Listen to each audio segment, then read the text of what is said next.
The third thing, reason is that I believe one of the ways to deal with the checks of life is to fake it until you make it. And that paralysis, analysis through paralysis doesn't work.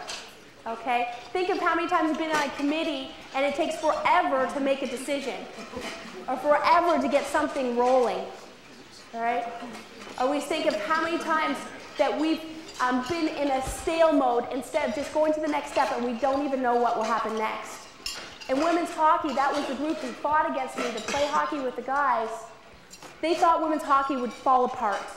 And yet it grew exponentially, and we've seen the women's hockey win the gold. So we know that our risks are truly not there.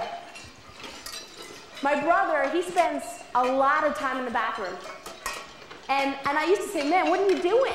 And he'd say, you know what, I look in the mirror, and he's a bachelor, so if anybody knows somebody, blonde, blue eyes, I'm sure it'll work.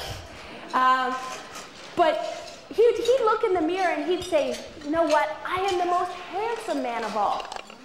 I know that every girl wants me.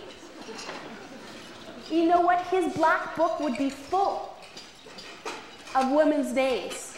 He'd change bi-weekly, but he'd have regular names there to go out on dates. What do you say to yourself in the mirror?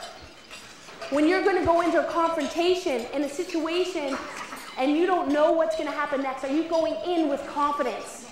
I can see as officers going into domestic disputes that can be very challenging.